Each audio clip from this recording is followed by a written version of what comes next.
So, hello Vishal, welcome to our show Cinespace. Myself Diksha Jain. Hi Diksha. So, आज आप कैसे हैं विशाल? मैं बोर्ड हूँ यार दीक्षा। Okay. 7 दिन से क्वारंटाइन में हूँ, बहुत बोर्ड हूँ। कुछ करने के लिए है नहीं। Okay, so सो आई COVID एम की नॉट यूज्ड पूरी टू दिस। restrictions है. हाँ, वी आर इन क्वारंटाइन। अकेला हूँ, 2 लोग पहरेदारी कर रहे हैं मुझ पे कि मैं कहीं भाग न जाऊं। वैसे क्या इट्स प्लानिंग क्वाइट करी है बोरिंग। बिग बॉस के अंदर जाने कुछ की? प्लानिंग नहीं है। बिग बॉस शो का सबसे अच्छी बात यह है कि कोई प्लानिंग की जरूरत नहीं होती। आप जैसे हो वैसे ही आपको, आप जैसे हो इसलिए आपको बुलाया जाता है, या तो कोई प्लानिंग नहीं है। बहुत मजा आने वाला है। मैं बहुत एक्साइटेड हूँ क्योंकि मैं हमेशा से बिग बॉस में जाना चाहता था। और इस साल बिग बॉस थोड़ा अलग होने वाला है क्योंकि इस साल पहली बार ऐसा लग रहा है कि हम आजादी में जा रहे हैं। क्योंकि हमेशा ऐसा होता है ना कि आप बिग बॉस हाउस में कैद होने जा रहे हो। इस बार तो बिग बॉस हाउस में आजादी है। हम ना या मास्क पहनने की चिंता, ना लोगों को गले लगाने का फिक्र। हम आजादी में, लॉकडाउन में आप लोग हो। हाँ यार, राइट.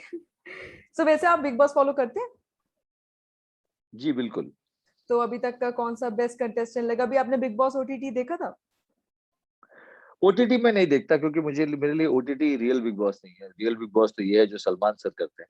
मैंने बाकी सीजन देखे हैं। मेरा फेवरेट कंटेस्टेंट विकास गुप्ता जी रहे हैं क्योंकि वो दिमाग से खेलते थे। या मेरा मानना है कि जिनके पास अक्ल नहीं होती वो बल का प्रयोग करते हैं, तो विकास जी बहुत ही अकल से खेलते थे। मुझे असीम रियाज भी बहुत पसंद है क्योंकि वो जीरो से हीरो बना है। बहुत ही बिल्कुल. मुश्किल होता है क्योंकि मैं भी जीरो से आया हूँ लाइफ में, तो मुझे पता है कि जीरो से हीरो बनना बहुत मुश्किल होता है। बिग बॉस के पहले असीम रियाज को कोई नहीं जानता था और अब सभी उसे जानते हैं। तो hats off to Aseem for the way he pledge.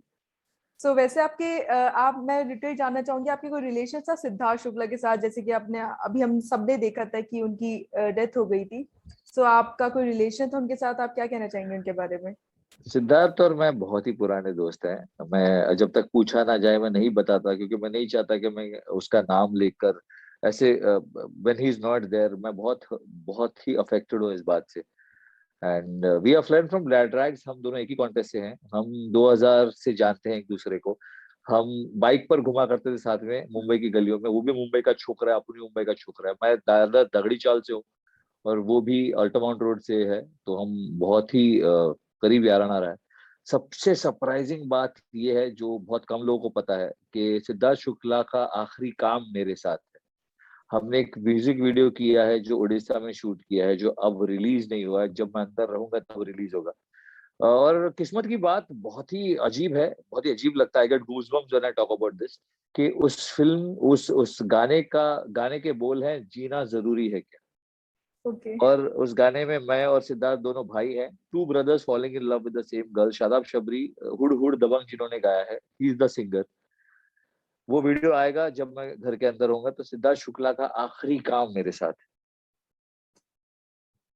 Okay.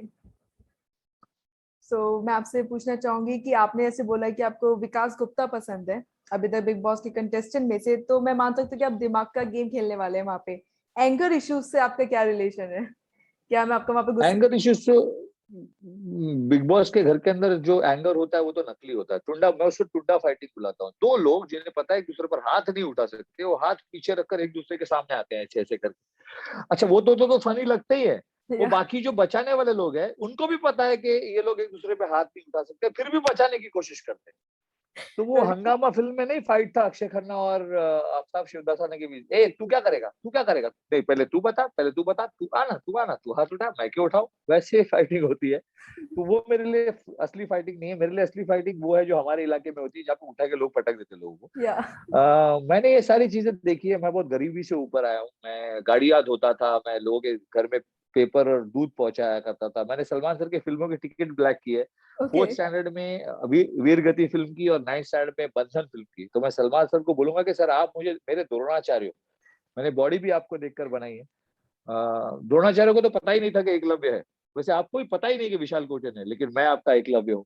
आपकी वजह से 2 क्लास के फीस मैंने भरे हैं। तो मैं उन गलियों से निकल के आता हूँ जहाँ पर बच्चों को ये बोला जाता है कि इंग्लिश नहीं आती तो तू अनपढ़ है। तो मैं उन सभी बच्चों का जवाब हूँ कि इंग्लिश भाषा है, ज्ञान नहीं। English is just language, not knowledge. I have reach from there to completing my post graduation. I'm an MBA in finance from one of the best universities of India, and I can speak English spick and span better than most of these educated people can do. And बिल्कुल. अंग्रेजी सिर्फ एक भाषा है। अपन अभी भी अपने जड़ से जुड़ा हुआ है, जैसा है वैसा ही है। तो उस हर बच्चे का जवाब है विशाल कोटियन। अगर वो बच्चा सोच सके कि विशाल कोटियन अगर हमारी गलियों से निकलकर बिग बॉस तक पहुंच सकता है, तो हम भी पहुंच सकते हैं। अगर एक बच्चे ने भी ऐसा सोच लिया ना, तो मेरा सफल हो गया बिग बॉस में। तो हम कह सकते हैं कि आप बहुत ही इंटरेस्टिंग रूप में हमें दिखने वाले हैं बिग बॉस शो में, जो कि एक आजादी का घर बनने वाला है, क्योंकि जंगल इस बार थीम दी गई है। तो वैसे अगर आप कह भी रहे कि आप एंकर इशू में नहीं आएंगे, तो लाइक अब देखा जाए तो लोग कैमरा में आने के, लाइक लोग दिखने के लिए लड़ाइयाँ भी होती है, मेनली उस चक्कर में ही होती है अगर देखा जाए। सो आप अगर पीछे हटेंगे तो आपको नहीं लगता कि आप अपने फैंस को दिखा ही नहीं रहे हैं अपना अपना अंदाज? एग्जैक्टली मेरा अंदाज अगर वो नहीं है तो मैं फेक अंदाज दिखाऊंगा ना। सी बिग बॉस इज, आप WWF और बिग बॉस के बीच का फर्क नहीं जानती हैं। WWF में लोग झगड़ते हैं, बिग बॉस में लोग एंटरटेन करने के लिए आते हैं। अच्छा, बिल्कुल। जिनकी जिनकी औकात नहीं होती एंटरटेन करने के लिए, जिनके अंदर टैलेंट नहीं होता, वो लोग ये सब करते हैं।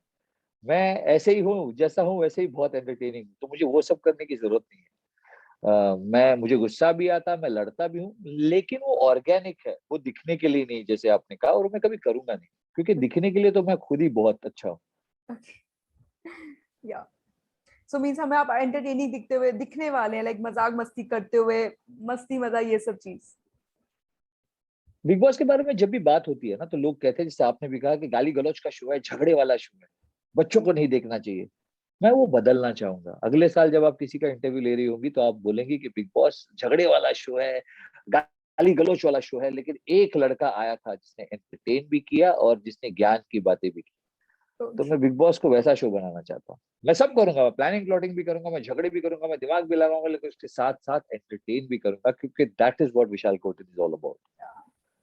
सो एट लास्ट मैं आपसे ये कहना चाहूंगी, very congratulation for your new journey, and मैं लिटरली आपको दिल से देखना चाहूंगी बिग बॉस शो के अंदर। देखना चाहेंगे आपका कैसा अंदाज रहता है वहां पे। Thank you so much.